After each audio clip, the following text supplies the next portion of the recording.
everything that has to happen in your business has to happen and be done by you. And so I firmly believe that at the point when you probably need the most help, that's generally the point, and the most support, that's generally the point at which solo business owners find it the most difficult to access that help in terms of face-to-face or one-to-one coaching. So I have a variety of ways of supporting through at various price points, but the free support that I provide is the Smart Business Podcast, because one of the things that I think is really important for all of us as solo business owners is that we successfully grow our businesses so that we're not solo business owners anymore. We can afford to outsource. So the Smart Business Podcast is there to help you to grow your business so that you can start to outsource. And there are a number of things that are really important about smart working. So working smarter, not harder, is not about productivity hacks or different tools and techniques that you can use to get more out of your day, although those things can be important. It's predominantly about your way of working, about working in a smart way. And that's about showing up for your business, being methodical, taking action, being relationship focused, and being teachable. And that's the acronym of SMART that all of the podcast episodes follow. So recent episodes, if you hop over to the podcast, will have included things like mental health as a solo business owner. It will have included talking about finding your focus as a business owner when you're not having a great day. So going from there to amazing are things that we've covered. Most recently, so this week, the podcast episode that went out today. So there you are, some topics that I've covered most recently. So if you're struggling in any of those areas, you can look at the last few podcasts and see what we've been talking about. Today's podcast was all about how you can be more consistent in your business. And consistency seems to be, when I do research with solo business owners, this thing that we're all longing for, this consistent pipeline of whatever, properties, investors, in your case, agents that want to work with you perhaps. And for other solo business owners, it's a consistent pipeline of clients. But there are barriers to consistency in your business, and I address 3 of them. And one of them is not having a focus in the areas you want to be consistent. You can't be consistent in every single area of your business right from day one. You need to be selective and focus on the area that needs consistency the most right now.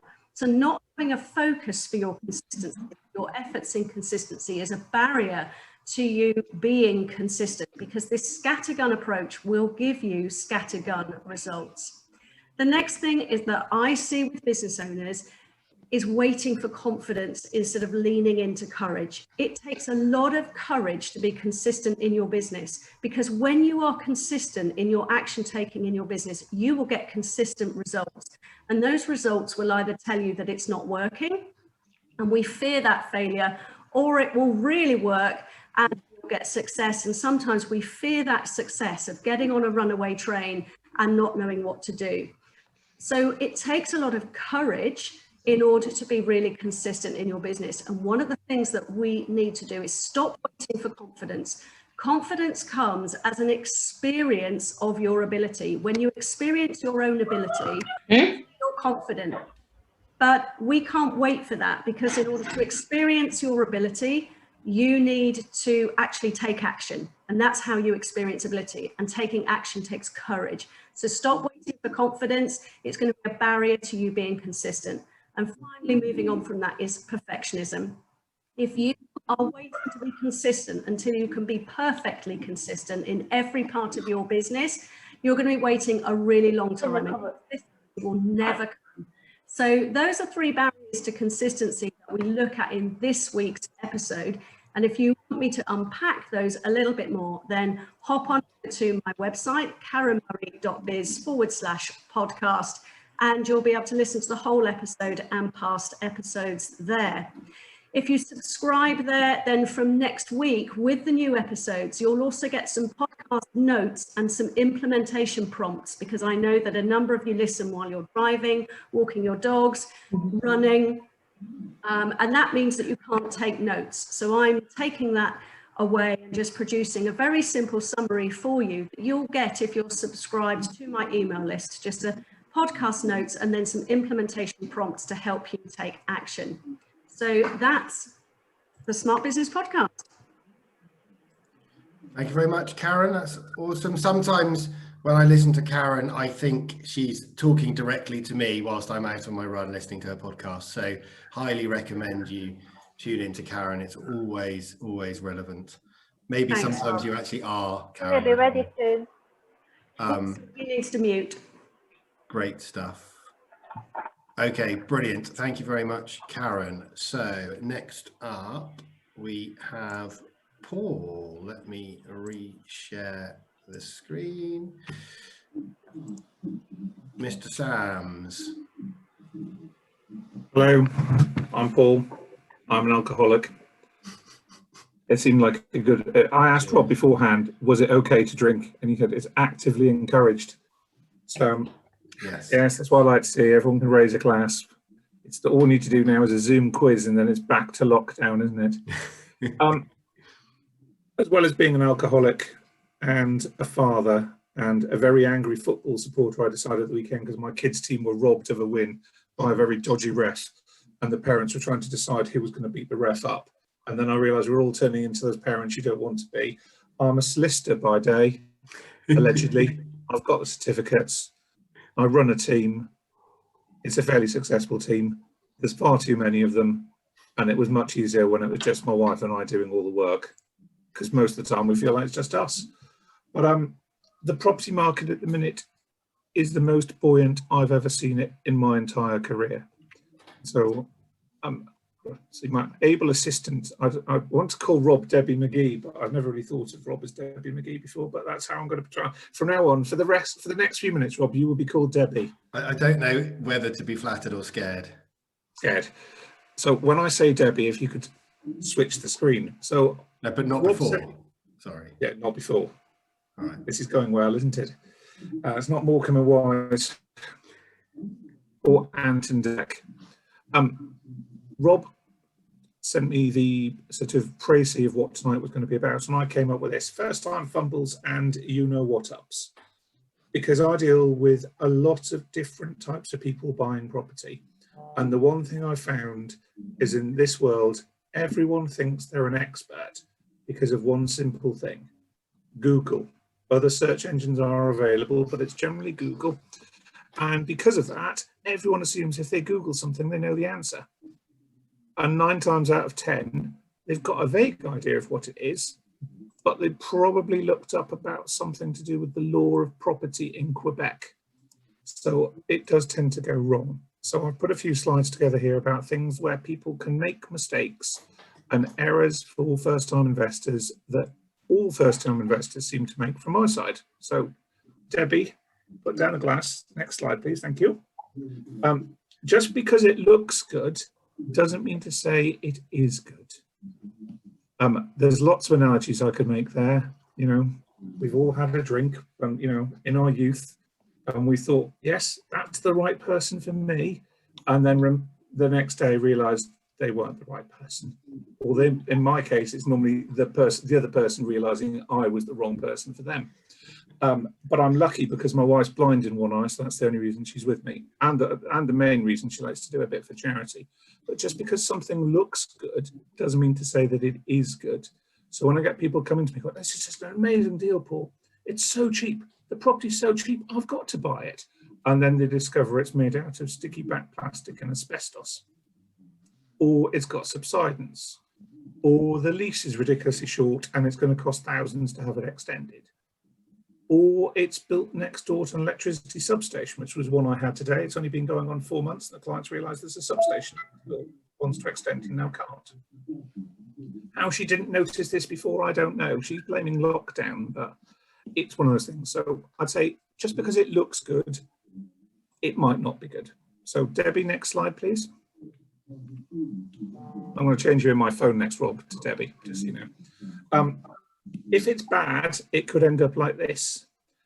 And I've used this slide before, but often people buy cheap, and they say if you buy cheap, you buy twice.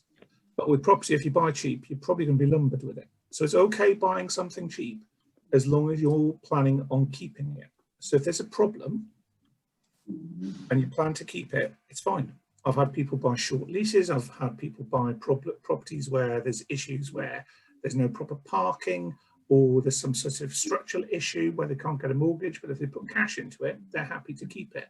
So just bear in mind the fact, if you're buying cheap and there's a problem, it's because it's been a problem for everyone else. You, as a sort of relatively novice property investor, and we'll come on to a real property investor, as I call him in a second, will end up with issues if you're not careful. So just try not to bite off more than you can chew. I always remember years and years ago, I had a client of mine who did mentoring for a living, she still does now, and she gave my mobile number out to one of her mentees. He called me when I was in the supermarket at Morrison's buying, I think I was buying the ingredients for beef bourguignon, which is the one thing I can cook well because it involves 2 bottles of red wine normally. And I said, so what is it you're buying, Jeff? And he went, well, I'm buying this. And I said to him, sorry, it cracked up. Could you say the number again? And he was trying to buy a site in London for 40 million as his first investment.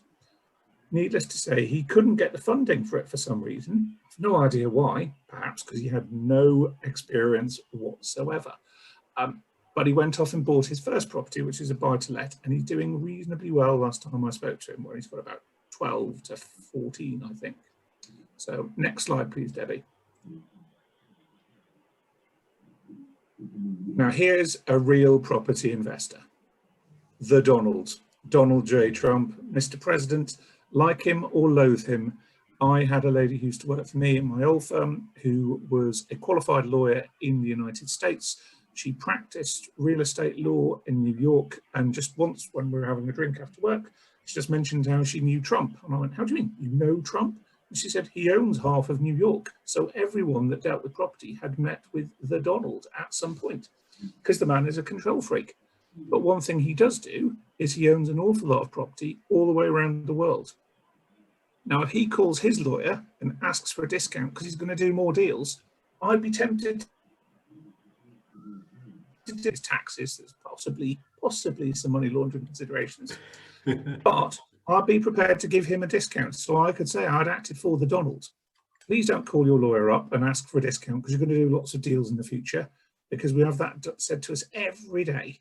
And we're not inclined to do it, because you don't go into Tesco's and say, I've done my weekly shop, but I'll be back next week so I can have 20% off now. It's not how it happens. So when you're dealing with people and you're starting out as investors, remember to be humble. And so next slide, please, Debbie. And following on from that, I'll give you an example. I've got some clients of mine, they own 200 properties between these two brothers, and they run a successful lettings business. They own a locksmiths. They've got a development arm as well. They also buy a lot of freeholds, 2 blocks of flats. And they're successful because the estate agents remember them for the right reasons. So when they buy a property, they generally agree to pay the seller's costs. And they'll pay above the average market rate. They'll normally pay 2% estate agency fee to the agent. And when they've done it up, because they've got a good deal on buying it, they'll pay the agent 2%, same agent 2% when they sell it, because they want that agent to think of them first when they come to sell or buy in the future. Now, some might call that bribery. I don't think it is, because they're not giving them brown paper envelopes. It's all run through the books, but they're paying them that extra bit so they're remembered. So you can't be expected, and I wouldn't expect you to start agreeing to pay higher percentages to estate agents to begin with. But the thing I would say is be remembered for the right reasons. And I'll give you this example from another law firm in Southampton. I used a different search company for a while. They were absolutely terrible. They made all sorts of mistakes, searched the wrong property, got the wrong details. And when I complained to them about it, they sent me an email that was entitled apology, but apology was spelt wrongly. So I decided they weren't for me. But I found a well-known firm in Southampton that Rob sometimes uses for some work, uses this search company. And the reason they were using it is that all of the secretaries decided they were amazing because every Friday they were taking them in a box of Krispy Kreme donuts. Now, I thought that was horrific, but it worked for the search company because the secretaries, this firm that did all the searches and made all the decisions, they thought they were amazing because they were getting their sugar rush on a Friday. So there's nothing better than you popping into an estate agent and giving them a little gift. And by that, I mean some cakes, chocolates, bottle of wine, box of biscuits. When the next deal comes through, they might just think, you know, Rob Rob came in the other day and he bought me that box of biscuits. I'll just give him a call first in case he's interested. So just be remembered for the right reasons rather than my sort of rabbling reasons for tonight. Well, I'm sticking around for a while longer, so if anyone's got any questions, please feel free to ask me. I think the next slide, Debbie, that's the last time I'll call you that, so I promise. That's my contact details on there. Actually, it's got our generic contact details, but my email address is the same as that one there. It's just p.sams, S-A-M-S. Well, as I say, I'll stick around, so any questions, let me know. Thank you very much, Paul. There isn't much Paul doesn't know about conveyancing and leases and all things property. I'd highly recommend you talk to him if you have any questions and use their firm if you can. Dinner's ready. Is that someone saying dinner's ready or talking to us? I didn't quite hear. I think someone's dinner might be ready. I've already eaten, otherwise I'd be jealous. Happily have two dinners. Guy can't make it tonight because he's got so much business on. He's expanding and he's interviewing somebody this evening, and that is running late. Guy is a mortgage broker I use for all things residential. He runs Rockstone Financial. I'd highly recommend you talk to Guy. You can Google him and find him. Right, now is your chance to say hello and to shine. So I will lose this screen in a second so we can all see your faces. We would love to hear who you are. Tell us your name, tell us what you do in property, what you're interested in doing, what you've done. And if there's a way we might be able to help, or you might be able to help us, we would love to hear from you. Feel free to unmute yourselves and just shout up now if anybody would like to say hello. Who's going to be brave? No one ever wants to go first, and then everybody likes to go. I'll go first, Rob. Great. Thank you, Debbie. Hi, so we are Debbie and Mike Watts, and we live in Gosport and in Hampshire, for those of you that might be sort of a little further away. So we do buy-to-lets and rent-to-rents, but we also, if I'm allowed to plug this, Rob, Absolutely. the Bournemouth Pin, we host the Bournemouth Pin, which is on the second Tuesday of every month. So if you want to come along to that, if you've not been to a PIN meeting before, let me know and I can give you a free code for the first event. So it's a great evening, some great speakers lined up for next month, which is on the 11th, is it? Something like that. Second Tuesday. Second Tuesday of the month. Second Tuesday of the month. So pop along and see us. Thanks. Exactly opposite to us, so that you can get 2 fixes of property a month. Thank you. Thank you very much, Debbie. Who would like to go next? We can't see you guys anymore. Oh, there we go, you're back. Who else would like to say hello? This is your chance. Hi, I'll say hello. Rob, if that's okay. Of course. Thank you, Ket. Hi, everyone. I'm Ket, based in Leicester. We started off with the HMO model, rent to rents, and then HMOs, and then we sort of did that for about 3 or 4 years, and we're slowly creeping into sort of bog standard buy-to-lets, ASTs, family rents, because I know that Rob is a big fan of this as well. You just can't go wrong with that bread and butter model. Our ancestors did it, and their ancestors did it, and it's just the proven method of the long-term, sustainable, hands-off kind of model where you can still make, I believe, a decent return, depending on obviously the size and the properties that you have. And that's what we're sort of heading towards. I don't think we'll ever get rid of our HMO arm, because we made some very specific properties. We developed some specific properties for that model, and they work really well. They're sort of the high-end ensuite ones. All our work is in Leicester.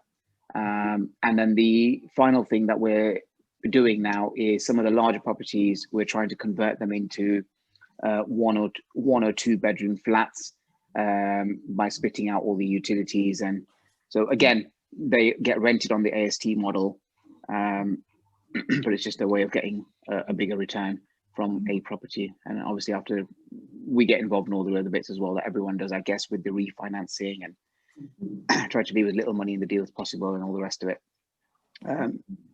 Anybody wanting any sort of help and guidance with that sort of stuff, then feel free to contact me, or come along and see what we do in Leicester if you're around. And I think, Rob, you asked the question of what you're here for and what you're trying to get out of this meeting.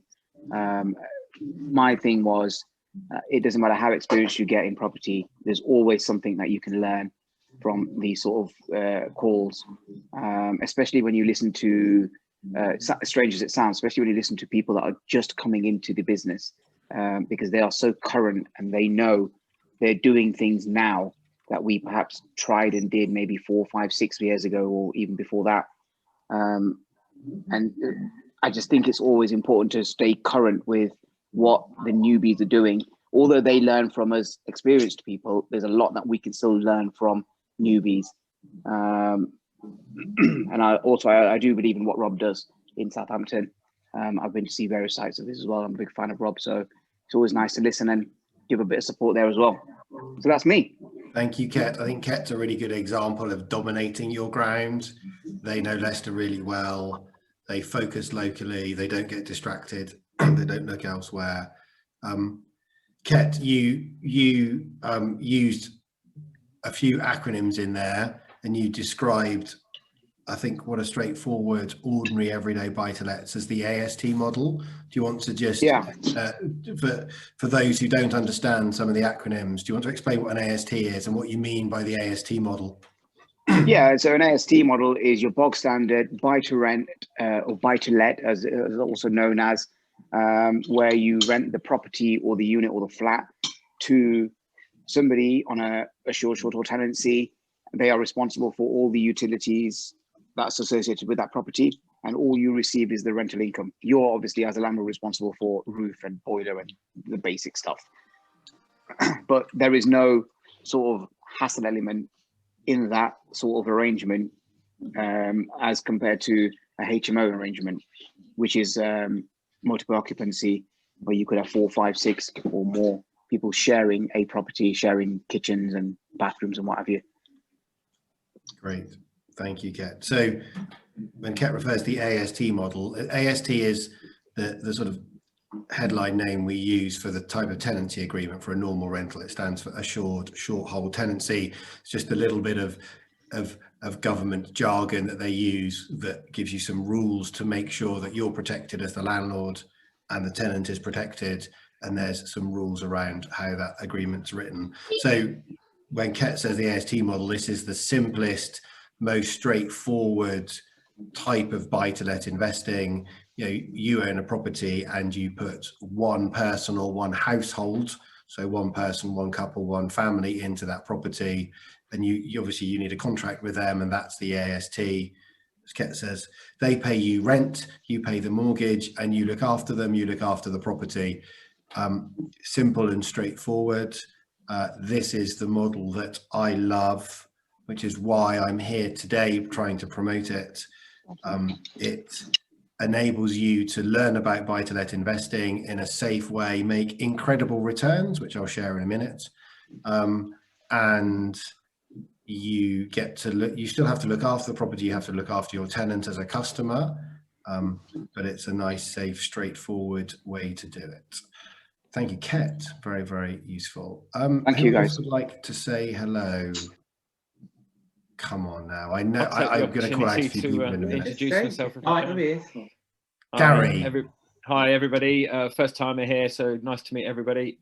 My name's Gary. I'm down in South Devon, and currently at the very start of my property journey, having left the Royal Navy and the delights of the world of healthcare last year.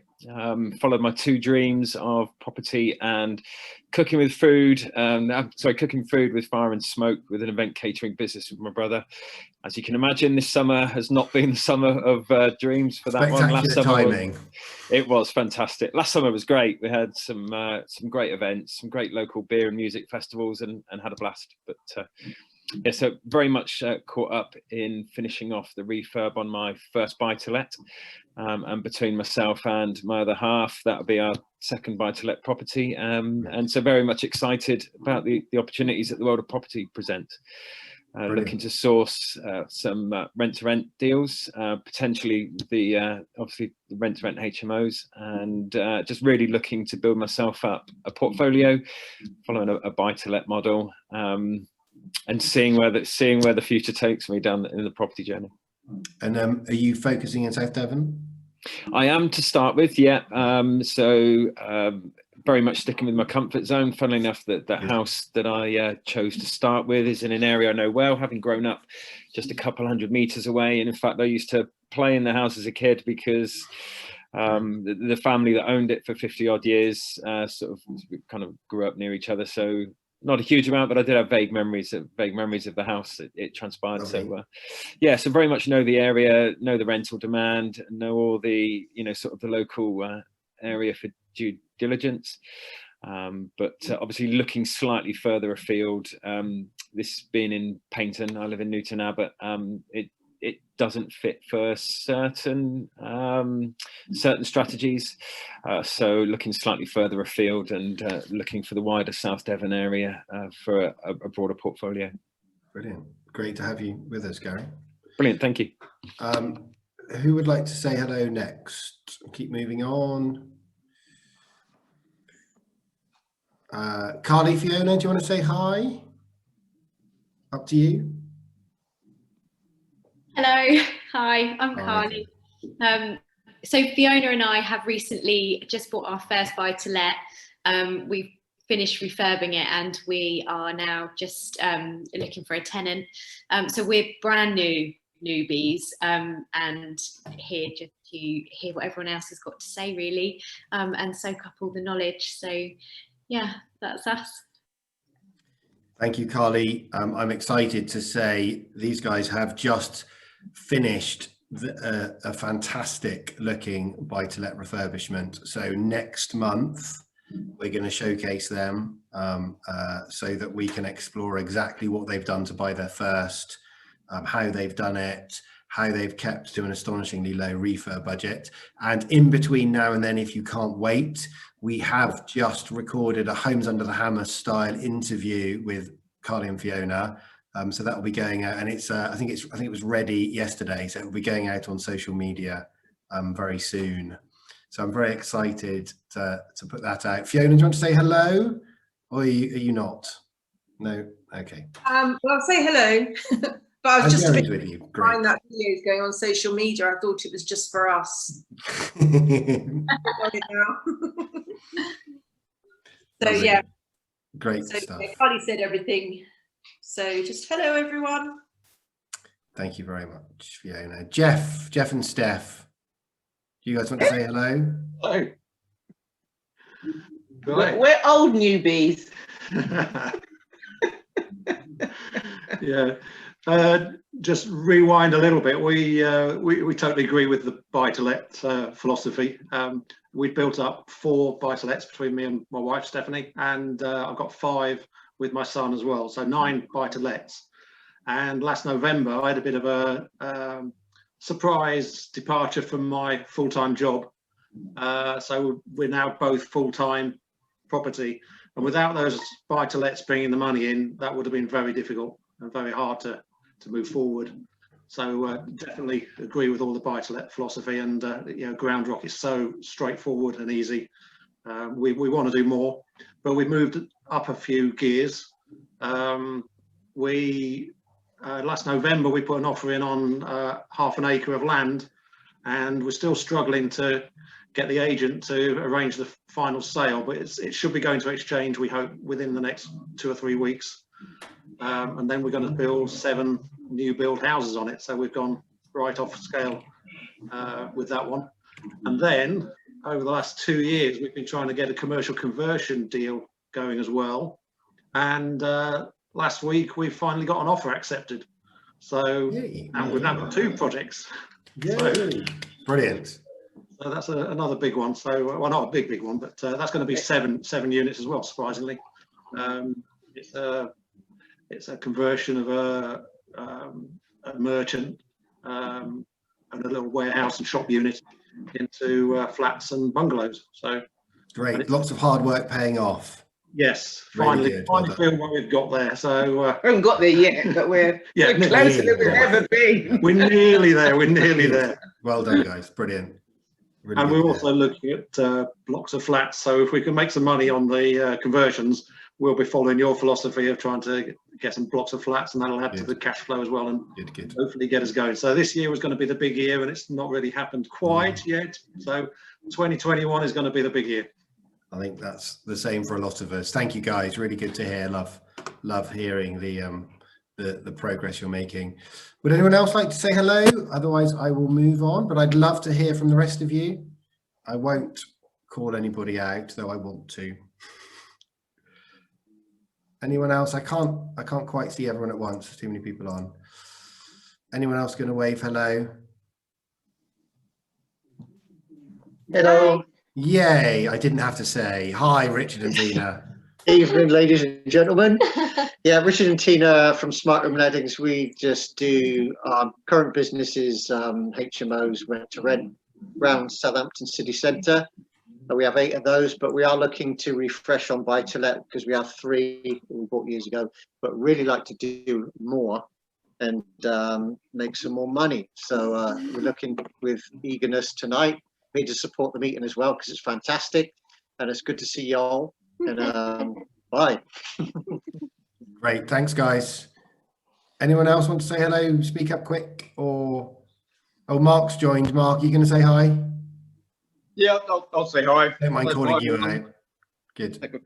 I'm doing a bit of DIY at the same time. So yeah, my name's Mark. I'm investing in some buy-to-let properties with my wife and my brother-in-law. We're a client of Rob, so we're learning the trade from Rob at the moment. Got to say, it's quite hard to follow the strategy of no money left in, but I think we're getting there. We've got a few properties I think are looking quite good at the moment. We just want to check them out a bit more. We potentially put an offer in. But yeah, that's our story. We're at the beginning of our journey, so I'm looking forward to adding some properties to our portfolio. Simple but not straightforward. Thank you very much, Mark. It's certainly hard work, but well worth it.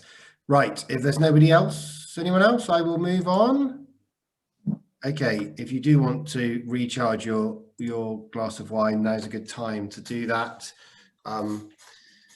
Chris is doing just that. Very good. Good timing, Chris. Excellent. Even in shot. Excellent. I'm jealous of your pheasant now, Karen and Chris. Right, I will reshare the screen and we'll get into the main presentation of the evening. I will be speaking quite a lot here. I would love it if it wasn't just me and you guys would unmute yourselves and jump in and ask questions, interact, tell me what you think, tell me if you disagree with any of this. So what I'm going to talk to you about now is why I genuinely think buy-to-let is the best property investing strategy. You've got a picture there of some houses going up and a line that means absolutely nothing just because it looks nice and it makes us all think of growing portfolios. Homer Simpson, the idea is that this is simple enough that even Homer Simpson would understand and would want to do it. So I'm going to do 3 things in this presentation. I'm going to teach you all something you already know. If you don't already know it, please learn it. If there are any questions, ask away. It is really important. It's one thing. I'm only going to teach one thing tonight. It's the one fundamental thing that means everybody can get started with understanding if the properties you're looking at are properties that are interesting and are worth further investigation. I'm going to use that as the basis then to go on to explain why you should be doing buy-to-let. Returns are amazing for the level of effort, stress, trouble, and frankly, and risk as well, to being completely honest. So for the amount of risk that you have in owning and renting a property, I genuinely believe the level of return you're going to get from that is far better than an equivalent return you're going to get with that money doing something else that's simple and straightforward. I'm not going to go into any sexy, complicated, overly stressful strategies. We're not going to talk about houses of multiple occupation where you're renting out rooms. We're not going to talk about serviced accommodation. We're going to talk about the straightforward default. This is the one to start with. This is the one to compare all other property investing against. And maybe, just maybe, if you're like me, this is the one to stick with, or the one I should have stuck with whilst I got diverted to do some commercial conversions. But buy to let is certainly the way to go. And number 3, I'm going to tell you what to do if you want to go and do some buy to lets. Not complicated, it's not hard, it's pretty simple, to be honest. It requires hard work and effort, but it is pretty simple. I'm just going to double check there is no one else waiting to join. Good. Okay. So I'm going to teach you something you already know. I would like you to answer this question before I do. Yield. When we're talking about a property, what does yield mean? What is yield? Someone volunteer an answer.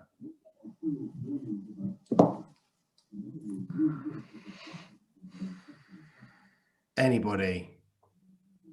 Gary, you've done this a few times. Go on. I shouldn't do this. I've only just met you tonight. That's unfair. Somebody volunteer an answer for me. Hi, it's Jeff. Income. Jeff, brilliant. Income divided by cost. Thank you very much, Jeff. So yield is a straightforward percentage. It's the simplest measure we have. Okay, I'm just going to make sure. I think there's a little bit of background noise from somebody. So I'm just going to make sure that everybody is muted. Please feel free to mute yourselves. Mute everybody. I've muted everybody just so we can avoid background noise and reverb. If you want to speak up, please do. Just unmute yourselves. You're very welcome to do that. Yield is the start point for everything. The amount of rent, the amount of income you make in a year divided by the price or the value of the property.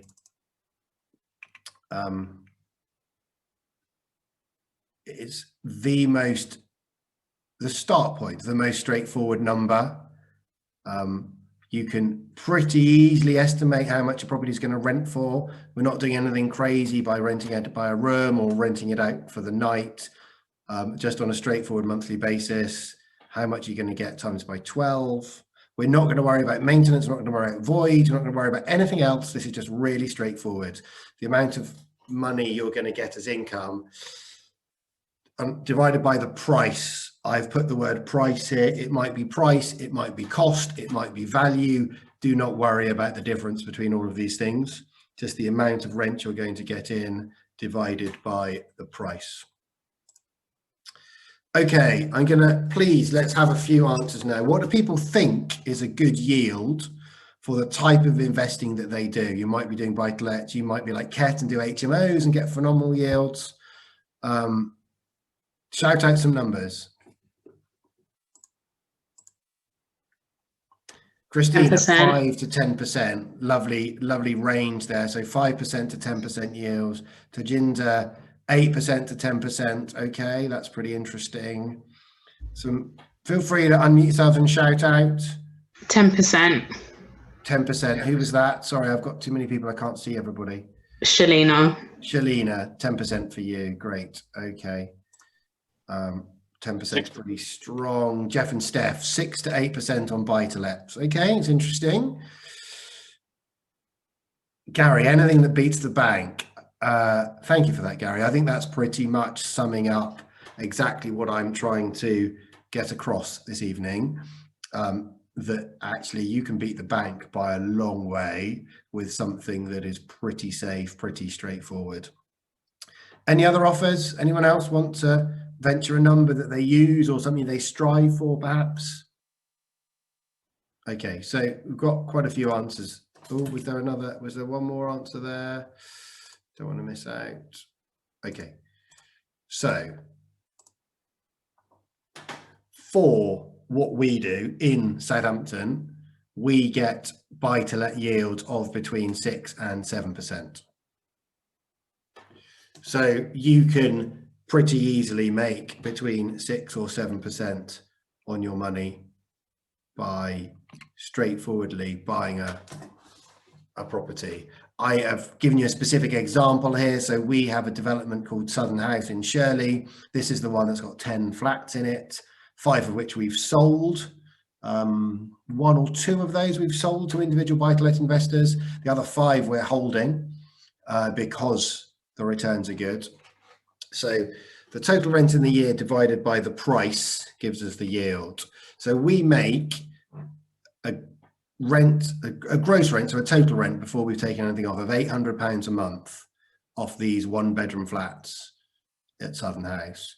So that £800 times by 12 months across a year is going to make us £9,600. This is the only maths we're doing all night, so please bear with me. So £800 a month, 12 months, £9,600. The price of that flat, of each of those flats, is £140,000. So this gives a 6.9% yield by dividing 9,600 by £140,000 as the purchase price. So that's pretty straightforward. If you want a 7% return, go buy a flat. I think even Homer would want to do that.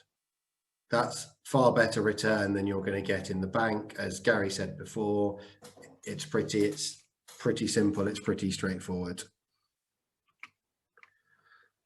What people consider a good yield, so we heard numbers varying from 5 to 10% or higher.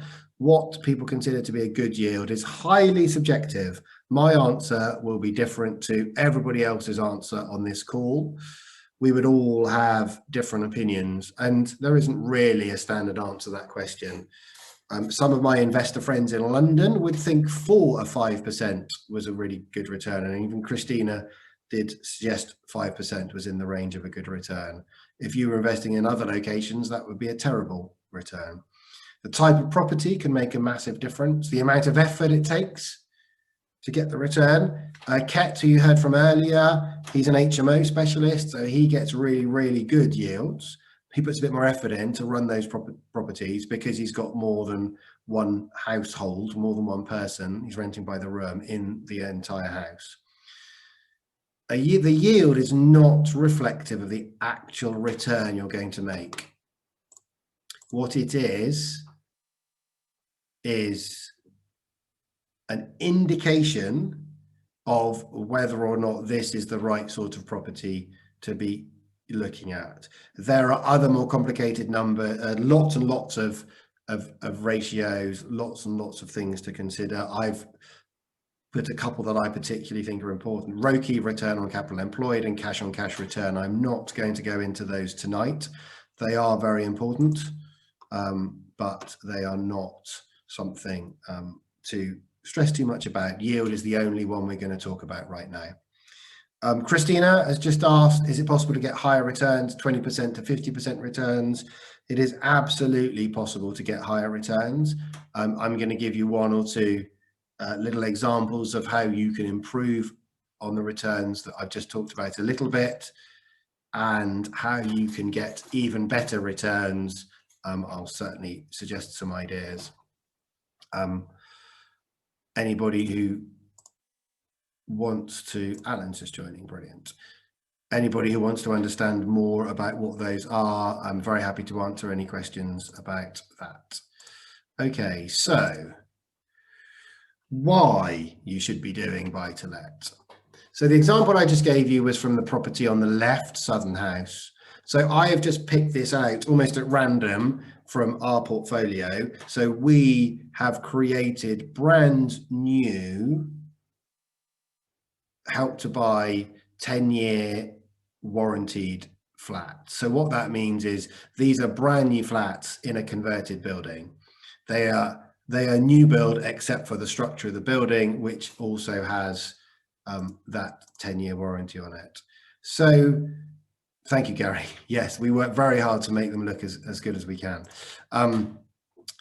These are, and the example I'm using, because they're simple, they're straightforward, they're off the shelf. All you have to do is go and buy a property. And these are guaranteed because they come with warranties. So the return you get from Southern House, you can get a yield of 6.9% by simply going and picking one up. King's House, that's about 200 yards down the road. You get a slightly better yield, a yield of 7.3%. There are examples of this sort of thing all over the place. Right now, in particular, rental income is strong, so yields are strong at the moment. If we'd been having this conversation a year ago, each of these numbers would probably have been 0.5 lower or 1% lower.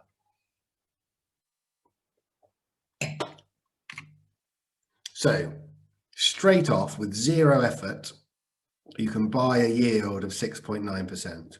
It's not quite zero effort, but it's as close to zero effort as you're ever going to get in an investment property. But what I haven't done, and what yield doesn't do, is talk about leverage. So if we were to buy this property with a buy-to-let mortgage, a typical buy-to-let mortgage would be at 75%. So we've bought a property of 140,000. We've got a mortgage that covers 105,000 of that. So we need £35,000 as a deposit. Now let's not get into the complexities of fees, solicitors, stamp duty, all those things. This is just a general principle. It's an example just to help convey the idea. So in fact, we haven't used £140,000. What we've done is use £35,000 and got a buy-to-let mortgage for 105. Now, if we get rent of £800 a month off that property, our mortgage, I took a pretty middle of the road mortgage. Most of you guys would do better than a 3% mortgage. You get cheaper rates than 3%. You're paying £260 a month in mortgage costs. I've put around £200 in for maintenance management, voids, those sorts of things.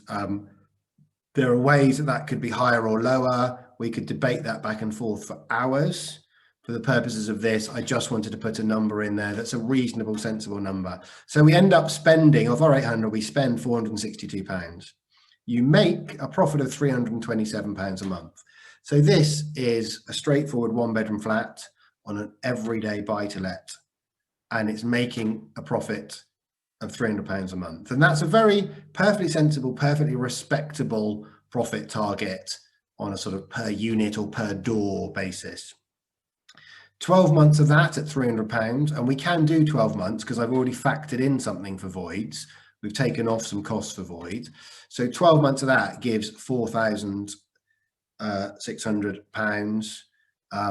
The return on cash there is 11.2%. So we have managed to go from the 6.9% yield to a return, a double-digit return now of 11.2%. So I think this is the laziest money you are ever going to make. You can buy a straightforward off-the-shelf property, ready, done up, finished, ready to go with a 10-year warranty, put a tenant in and make 11.2% on your money.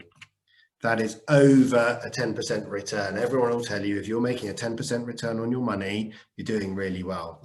So Homer is pretty happy now, so happy that he's happy to have a nap on the job because he's earning passive income from his rental property. Now, in addition to that, some of us in some locations enjoy capital growth. Now, we don't get this everywhere in the country, but quite a lot of locations enjoy capital growth at some time. I've decided I'm going to be quite conservative and say we're going to do 2% a year. 2% a year capital growth. I'm not saying we're ever going to get it, but it's certainly something you should pay some attention to. So in 2020, we bought a property that was a ready to go, done buy to let. We bought it for £140,000. which was £35,000 a deposit and £105,000 a mortgage. Over a decade, that property went up in value by 2% a year. Maybe it did 0% this year, maybe it did 4% next year. Yeah, it's a little bit of a roller coaster, but overall it's gone up by 2%. And by the way, most properties this year are in fact going up by a lot more than 2%. Fast forward to 10 years, in 2030, that property is now worth £171,000. So your mortgage is still £105,000. That's an interest-only mortgage. We've not paid that down because we like the income coming from it. So that interest-only mortgage is still £105,000. So all of that increase in value to 171 is now our equity. It's not cash in the bank, but we own those bricks. So we own £66,000 worth of bricks in 10 years' time. We've turned £35,000 of deposit into £66,000 of equity. So over 10 years, we have increased our bit of the property, the bit that we own, by 87%. Well, I think that's pretty good. So, but hold on, we're getting a phenomenal rental income, a phenomenal net income on our money, the money we put in as a deposit, and we're getting growth on that money. So every year we're making 11.2%, more than double-digit return, more than 10% on the money. And on top of that, over 10 years, we turn 35,000 into 66,000, or an 87% increase in the size of the pot as well. That is pretty phenomenal as a return. Homer's so happy he's now lying at home in his pants on his sofa because he's making so much money. So are those figures right? Well, no, they won't necessarily be right for you in your area, but they might be. They could be right. They could be right for you. And actually, you could do better than that with a little bit of effort. How could you do better? Okay, well, I wanted to ask, have we got a millennial on? We must have Zach on. Is Zach on the call? Zach, are you with us? He was certainly on earlier. Don't be shy, Zach. I wanted to know if you know who this is. Come on, Zach, where are you? Everyone else is smiling because we're all old enough to know When Harry Met Sally. Okay, so this is Meg Ryan in her infamous scene. Absolutely, you can do better than the already phenomenal return that I have shown you here, with 11% on your money and 87% increase over a decade. Yes, Meg Ryan is absolutely right. You can do better. You could buy better. I was lazy. I didn't buy particularly fantastically. All I did was pick the pretty property off Rightmove. You could buy better. You could buy cheaper. You could buy something that had a higher rent. You could buy something that had lower costs. If you were really, really motivated, you could pick up a paintbrush and you could make it look pretty.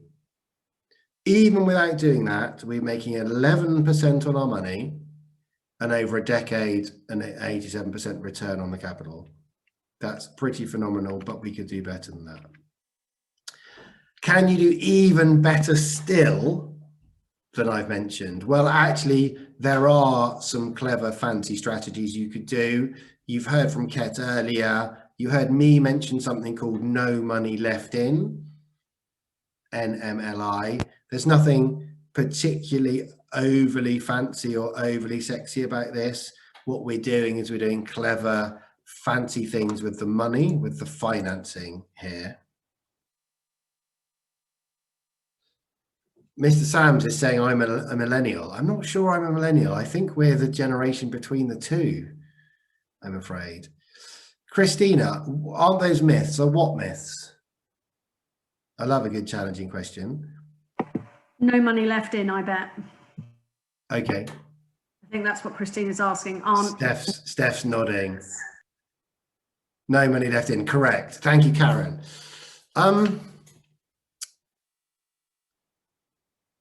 No money left in is not a myth. We manage to do no money left in every year. We might only do it with one property. We have been at it a while. It's not easy. Prove it. I love the way this conversation is interacting with Christina. Can I jump in, Rob? They are doable, but we're finding it's more and more difficult now to get all your money out at the minute. But they have been. When I was agreeing that, yeah, I think that Christine believed that it was the no money left in that wasn't doable. It is doable. We have managed it in the past, but I think we're finding more difficulty getting them now. Doing it now. Oh, look, a flying pig, she's now said. So, Christina, I've done it on a flat, individual flats. I've done it on houses. I've done it on blocks of flats. The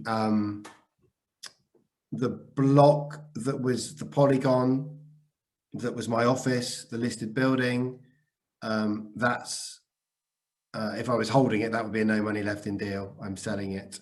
So it's not easy, but it's well worth striving for. There are other complex strategies you can do to get better returns. You can do HMOs, you can do service accommodation. You could refurbish your property. That's a pretty simple, straightforward way to buy something a bit cheaper and add the value yourself. Obviously, there are large scale developments like some of the conversions we do and new builds to do, far more advanced strategies. So there is a lot more you can do beyond those individual strategies to increase your returns. So I come back to the main point. You, even without doing no money left in, if you buy the first property that pops up on Rightmove, you can get double-digit returns on your money. And if you buy in somewhere that isn't dying and has even just modest growth that some might say could be aligned to inflation, if you just have growth that's similar to inflation, you can make almost doubling your money in 10 years, in addition to making an 11% return.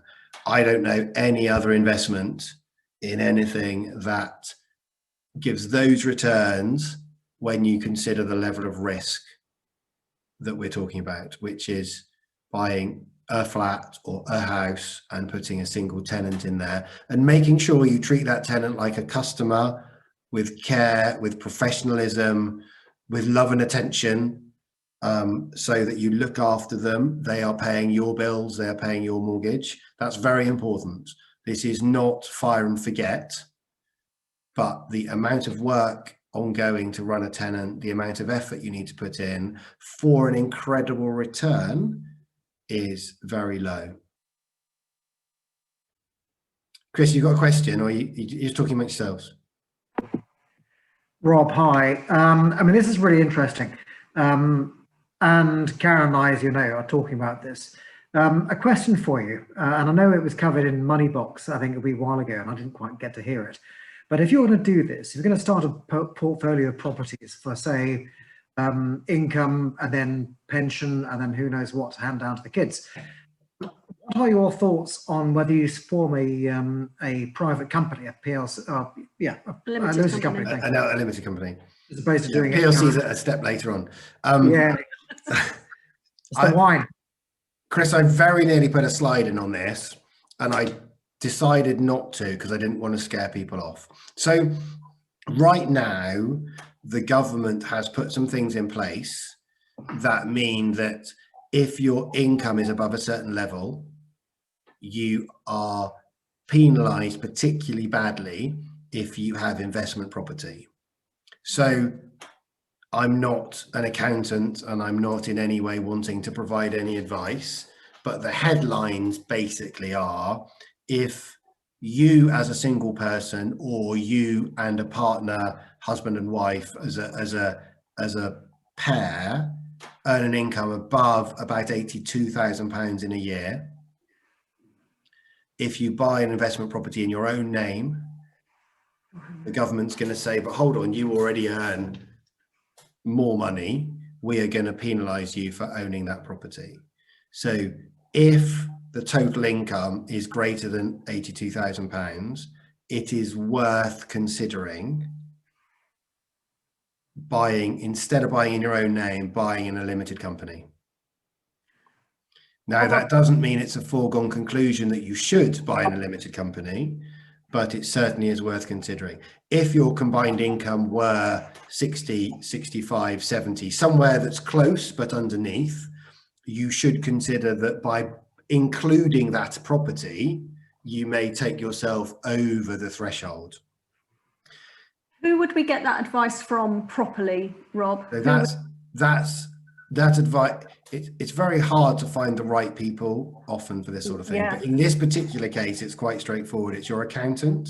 Now, if you're in a normal salary job and you're PAYE, so you're paying tax as you earn your salary, and your company essentially is taking the tax before you get your money, then you may not yet be in a position where you have an accountant.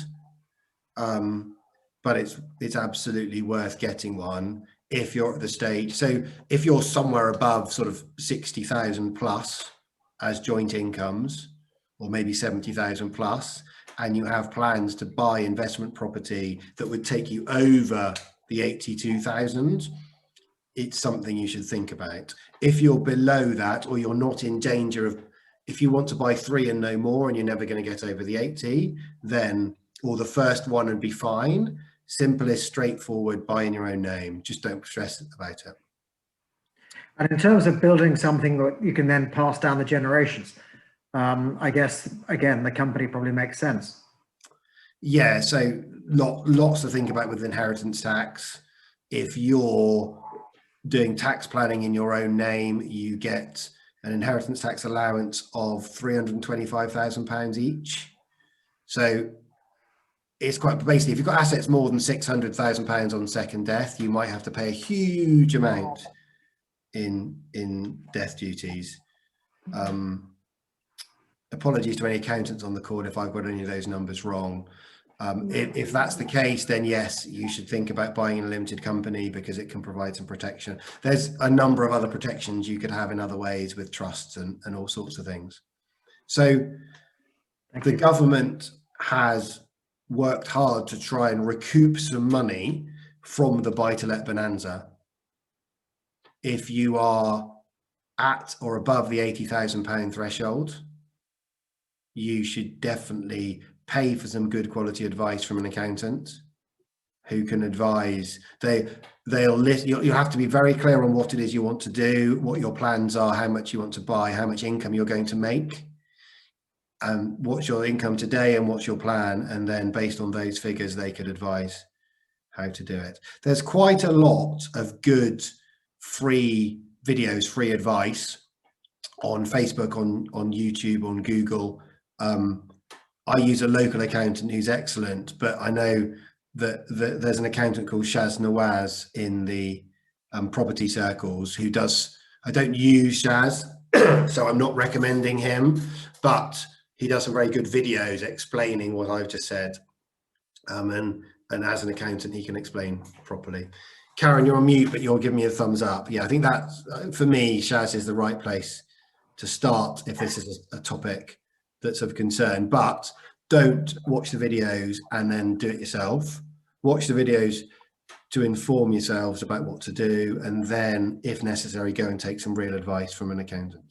And by the time you're earning income like that, or you know, 6 figures or more, it's probably time to be using an accountant anyway. Does anyone have any questions on that before I kind of start on nuts and bolts? Yeah.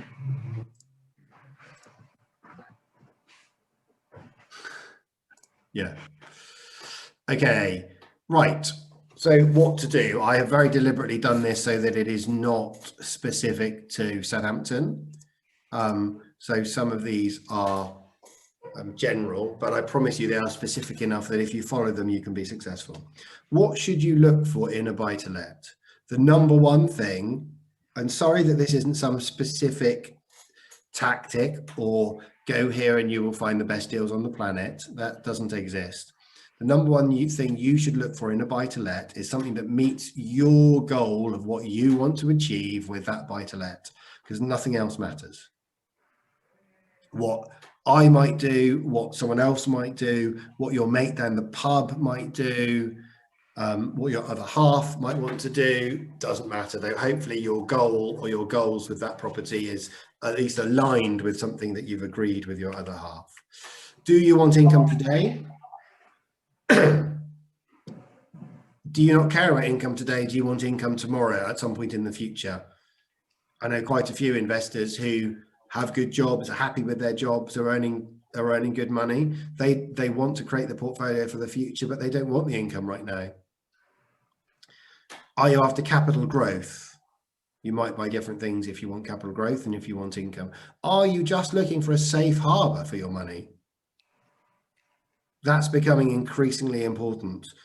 The Rishi Sunak and his mates are teasing us with negative interest rates. There's a reasonably strong possibility that that is going to come on the cards. So if you have £100,000 saved up in your bank and the interest rate is -2%, at the end of the year, even though you got the money in the bank, you're going to lose 2%. So your £100,000 is going to become £98,000. That's a very real incentive to get that money out there doing something and working. So safe harbor, that's a really interesting one these days. Do you want somewhere for elderly parents or university age kids? I know a lot of investors who are interested in doing property investment, but at the same time want to solve a problem. They might want somewhere close to where they live. So I very deliberately bought an investment property in my village, and one of my plans with it was that I might hold it. My parents are young enough to be fit and healthy at the moment, but there's a time in 5 to 10 years time when they may not be, where they could have moved into that, and it was a ground floor flat, and it worked very well. Lots of people don't want to pay the horrendous rents that you find in. I'm just going to mute everybody so that it's a bit quieter in the background. Paying your rent for your university age child. Lots of people think about starting to get into property investing at that point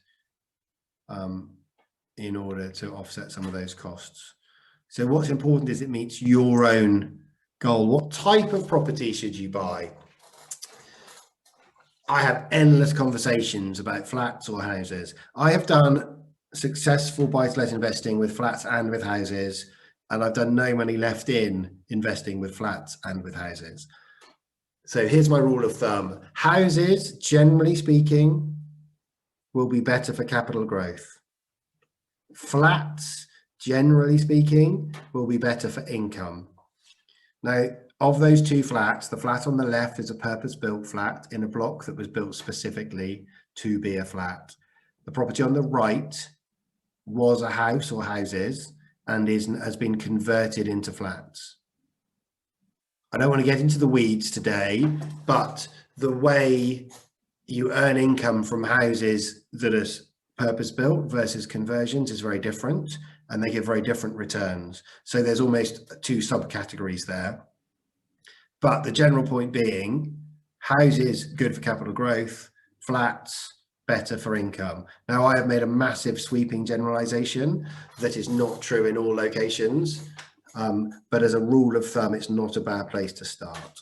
And of course, everything is about a balance.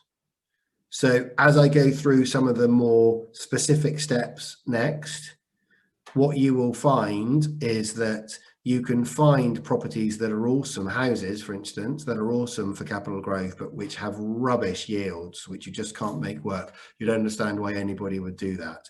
And you can move to other locations where the opposite is true. Flats that have really good yields, where you're not so sure if you're going to get capital growth.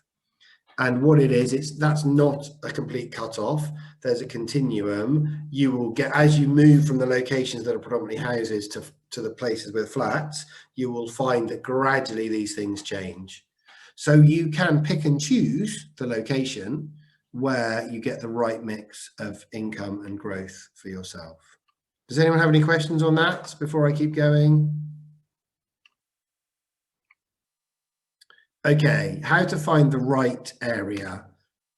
So the first question is worth asking, what's your unfair advantage? What do you know that others don't?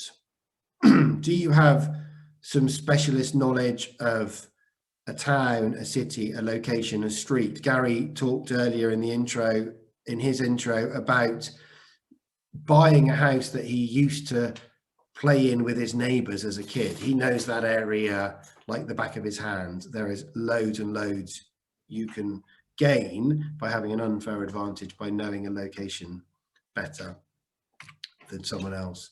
Do you know a particular city or town or area especially well? In which case that can serve you well as a start point for understanding where to invest. A question to understand the answer to: do you like to invest locally or remotely? I have tried both. My personal opinion is I like to go local. And I mentioned this when I talked about Ket. I like the idea of dominating your ground. Put all your effort into understanding street by street the area that you know is the right area for you. You can do that locally or remotely. It's a lot easier locally. And ultimately, are you going to be hands-on or have something that's managed for you? There are benefits to both, and there are costs to both. If something is managed for you by someone else, you're going to pay them a management fee. They will not be perfect, but they will take away some of the stress, some of the headaches. They'll have a Rolodex of people to call when things happen. If you're hands-on, it will take time. You will learn quicker. You will save the management fee, but you've got to be prepared to put the time in when something goes wrong. When that phone rings from that tenant, your customer, you have to answer it. In terms of steps to go through to find the right area, I literally started, when I started 17 years ago, I did a city by city comparison of cities that I thought I might want to invest in. Now, I was pretty southern biased, but I did do some cities in the Midlands and some cities in the North where I had some understanding of the cities. So what I was doing here was just being really, really straightforward. What sort of yields am I getting in what sort of locations?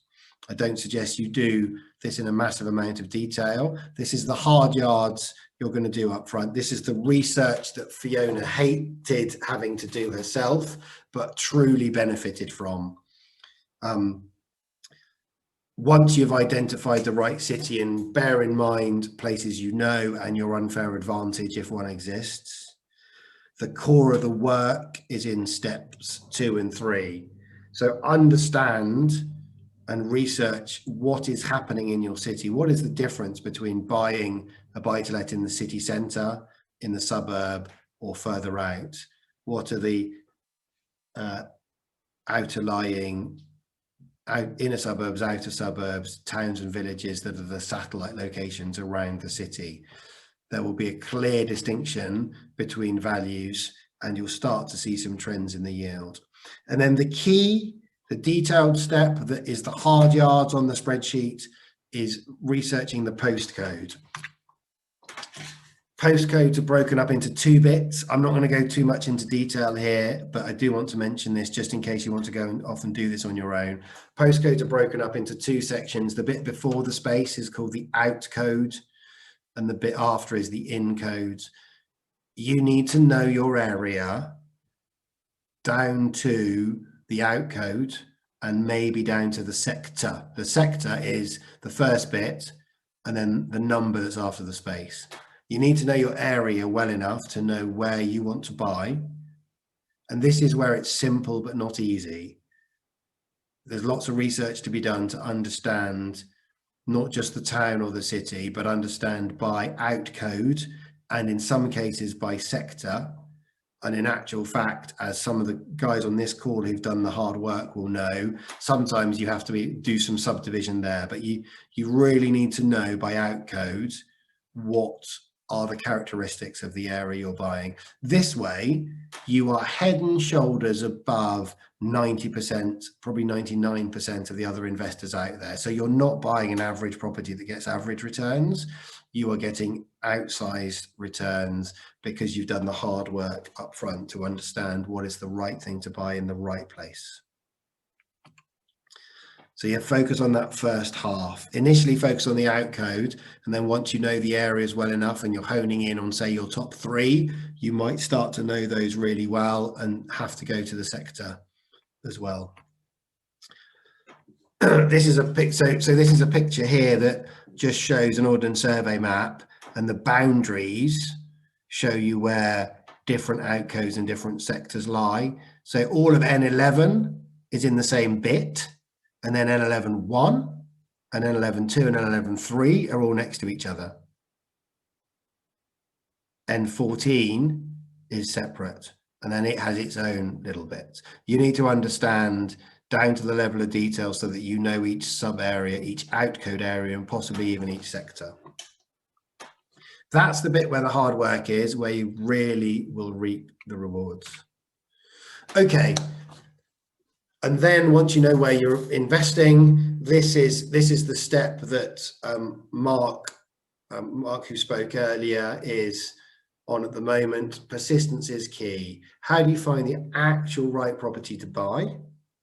Well, the step is simple, but it's really hard to do. You follow the 100-10-3-1 rule. This rule came from sales sort of strategy and marketing about how many leads you have to follow up with in order to close the sale. And repeatedly, we find again and again these numbers work across all sorts of industries. So for us as property investors, the 100-10-3-1 rule means you have to expect to review 100 properties in order to buy one. You're gonna review 100, which will allow you to offer on 10 if you're lucky, to be honest. Of those 10, most of them, the seller won't be interested, the number won't be right, the circumstances won't be right. You'll be able to get to negotiate on 3, where you're in the conversation. Getting in the conversation is everything. Once you're in the conversation, now you won't close every single one the way you're in the conversation, but of 3 that you are negotiating, you can then buy one. So you have to look at 100 properties in order to buy one. And when you've done that, you then have to do the same again and again each time. Yeah, Alan's just written definitely a case of go for no. Yes, Alan and I were talking about this a couple of weeks ago. You need to put forward numbers that work for you. And as I say to everyone I mentor, when you're reviewing 100 properties, you're not allowed to cheat. 100 is a lot. It's hard work. It's painstaking. Every time you learn a little bit more about what's the right sort of thing to look for, you have to only look at properties that are the right thing. You can't fill up the 100 with 90 ones that you know are rubbish. That doesn't work. You have to look at 100 good properties in order to get to the 10 that you're actually going to put the offer in on. So when you realize that that weird 3-bedroom flat thing doesn't work, then you can't look at any more 3-bedroom flats. That's crossed off your list. You have to hone in on what you want. And I promise you, if you do these steps, so if you do this research, find the right bit of the outcode with the right outcodes for you, and then follow the 100-10-3-1 rule, I promise you, you will find the right sort of properties. You will be successful. You'll find something to buy. It will give you phenomenal returns, well worth 10 times, 100 times all the effort. By the time you've done one is the hardest. The first one is the hardest.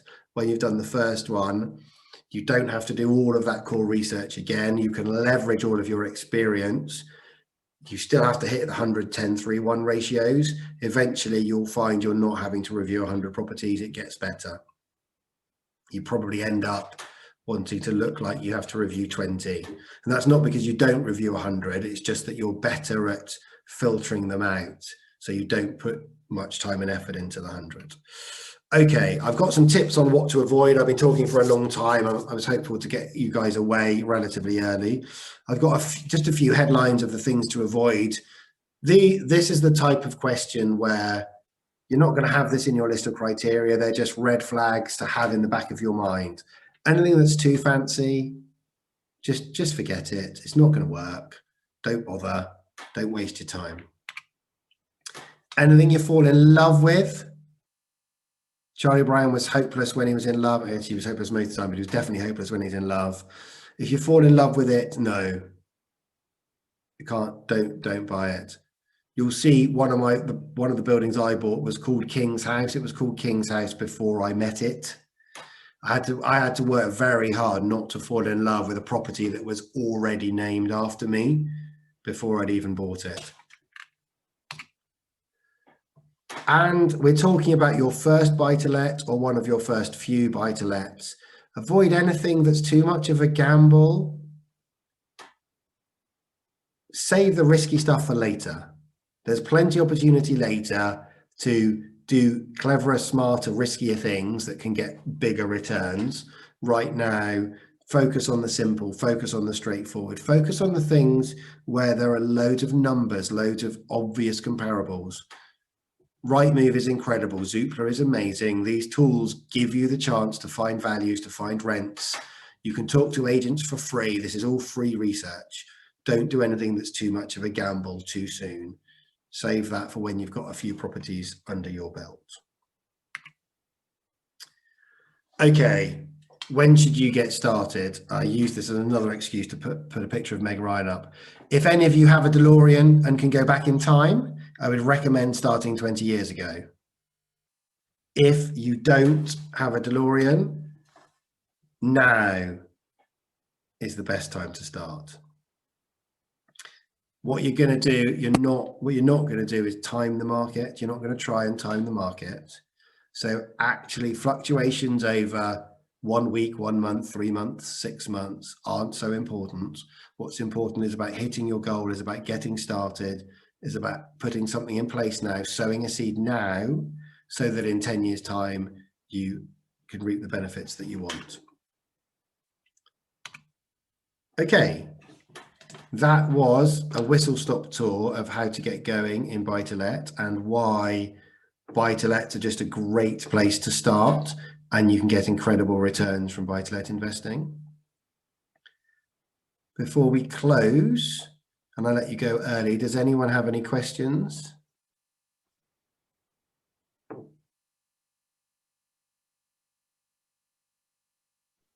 No, it was just a good session, Rob. Somebody must. Really Steph. Hi, Steph.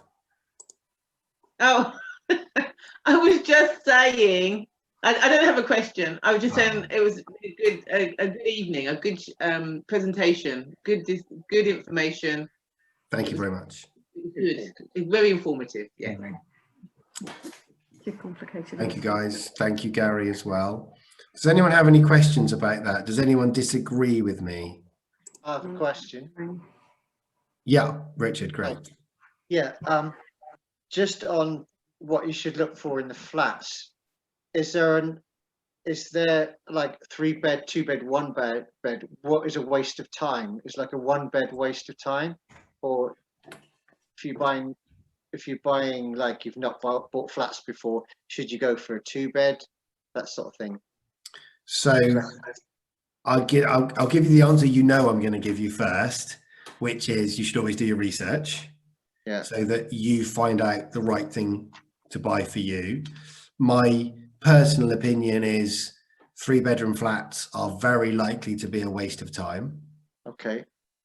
Not entirely, but likely to be a waste of time. 3-bedroom flats do have a purpose on the planet. It's just really hard to find out what it is. There are households that are well served by 3-bedroom flats, but most people in a 3-bedroom flat would really like to be living in a 3-bedroom house, but just can't afford it. Yeah. Okay, that's good. Yes, Paul, I was just trying to say that politely. Paul has written 3 bedrooms equals social housing most of the time. Yes. All right. They serve a purpose, absolutely. But as investments, be careful of 3-bedroom flats.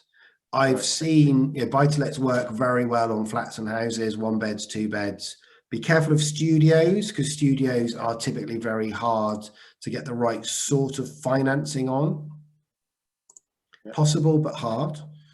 My personal favorite is 2-bed flats, but that's very much a location specific, in the locations where we're investing, that's straightforward. And as you guys would know, as Fiona and Carly and Mark and others in particular, I'm a real advocate of not listening to what other people are pointing you at, but going back to first principles and making sure that that's what works for you and what is right for you.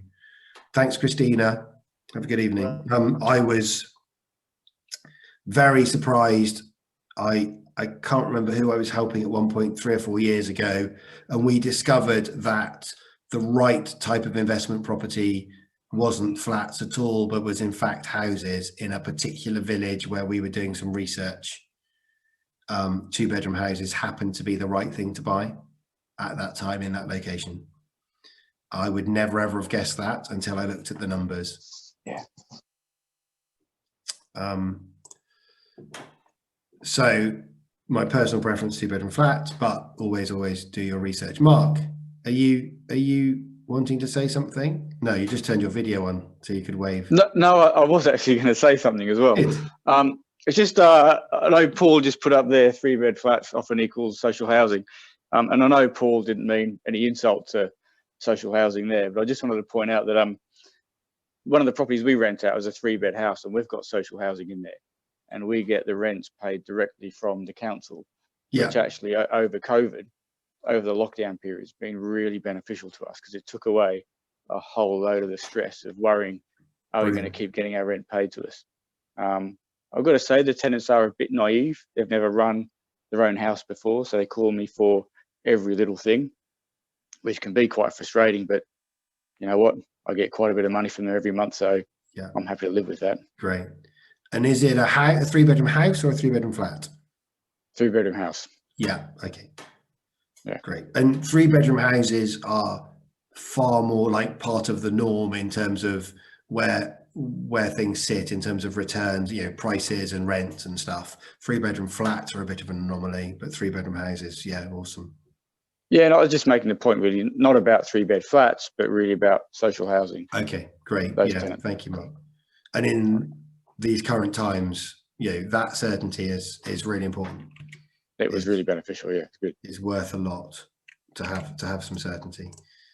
Great. Does anyone have any other questions? Otherwise, I'll do just a couple quick closing remarks and let you guys all go for the evening. Rob, just a very quick one.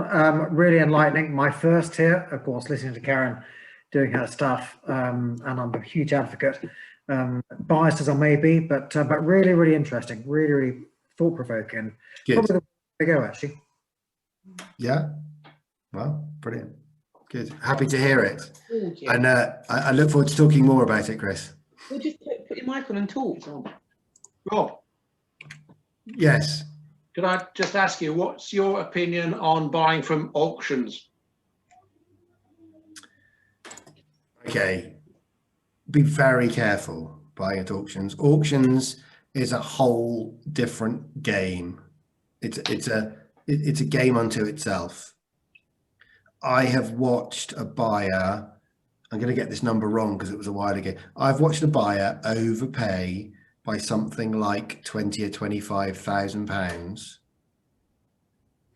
because he didn't understand how the auction was working. He didn't understand that he was the only bidder in the room and that there was no one else bidding against him. He thought there was another bidder bidding against him, and he was the only person. Auctions are an incredible place to find bargains. They're also an incredible place to overpay. They're very exciting. They're great fun. I enjoy myself at auctions a lot. If you're going to buy or sell at auction, you have to be very, very careful. There's quite a lot to risk if you're buying at auction. Yeah. Jeff, if you're considering buying at auction, I'd much prefer if we had a long conversation about just understanding what it is. And rule number one, go and attend a bunch of auctions first. Go and watch 2, 3, 4. Pretend, like dummy bid, get the catalogue, pretend to bid, work out what you go on some viewings, work out what you're going to bid. Don't register to bid, don't put your hand up, but attend as if you're going to. Is number one. Question from Josh. Just wondering, from your own personal opinion, what's the acceptable amount to leave in a deal when doing a BRRRR if you're looking to rinse and repeat? Yeah, Alan's got in there before me, as little as possible. My own personal rule is 0, but I will bend that rule at times. For me, the return on the cash left in has to be very strong, has to be like 50% plus, 80% plus. And if there is money left in, there has to be a reason. For me, there has to be another benefit as to why there's money left in. But these are very hard to find, and you can, even the numbers we show just on normal buy-to-lets are phenomenal. If you can afford to leave 5,000, 10,000, 20,000 pounds in a property, and you're making an incredible return on that money, then you should do that. There's no reason why not. It's a very, very personal experience. My first few. Hi, Josh. Hi, Rob. I have been doing a bit of DIY around the house and whatever, so I've been all ears all night. But yeah, I've been weighing up a lot of deals this year, to be honest with you, and they tend to be, all of them, I tend to be leaving in from anything from like 8,000 to 16,000. I just think, what is the right amount should you leave in it? So I think there are many factors, and Josh, I'd happily have a longer conversation in private about it. It depends on what you want to achieve. It depends how much money you've got. If you were leaving £8,000 in, but you've got £800,000 to invest, well, you're probably okay. If you've only got £10,000 to invest, well, leaving £8,000 means that's all done. You're one and done. So you need to stop. So if that £8,000 that you've got left in, work out how much money are you making, how much profit are you making each year on that £8,000. What I'm leading towards there is a ROCE calculation, a return on capital employed. So the money you've got left in that deal, how much profit are you making on that?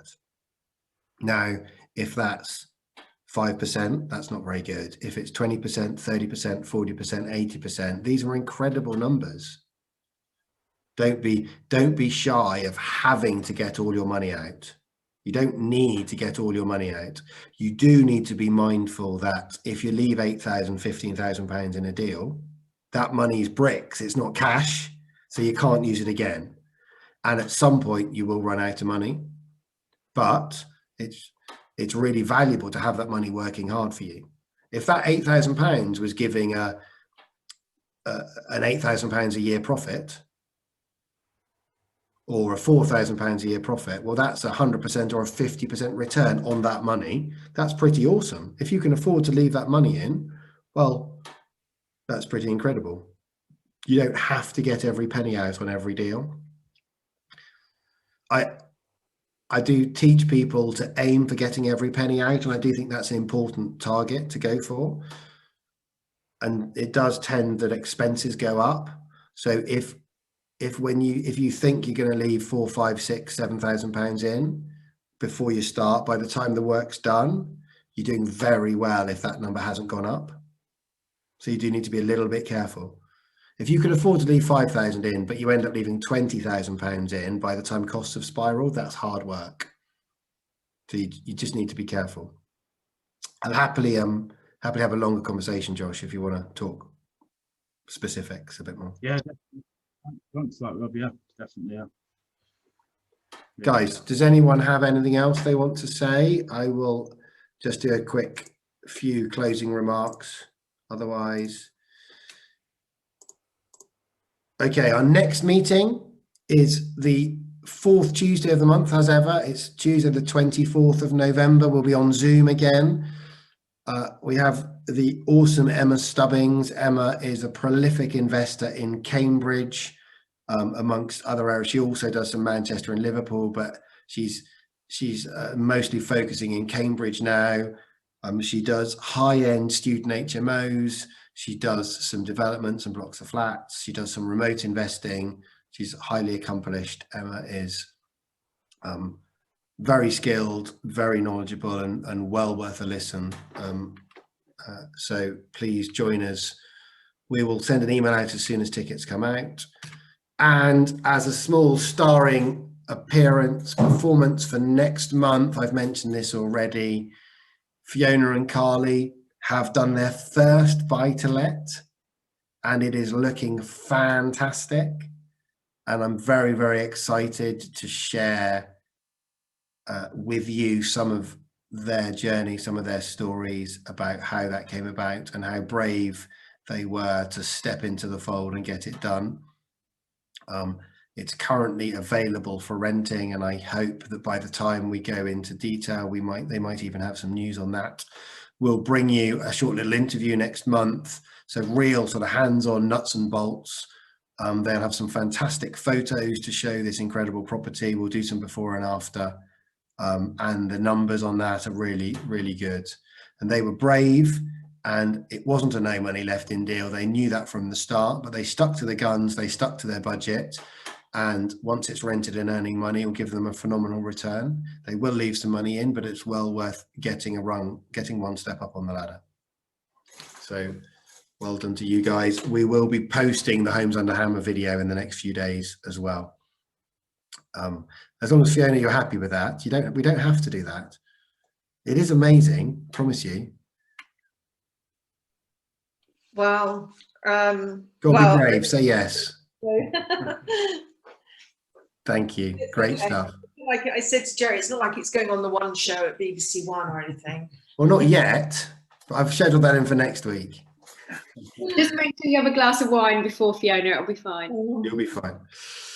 Guys, thank you very much for joining us this evening. I hope you found that useful. If you have any other questions or anything you wanted to say, please get in touch. Feel free to reach out to me. I'm always happy to talk property with anybody, anytime.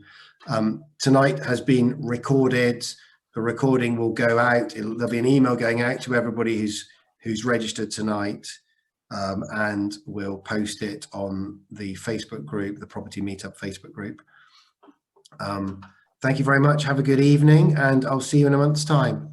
Thanks, guys. Thanks, Rob. Thank you, Rob. That was great. Thanks, Rob. Bye.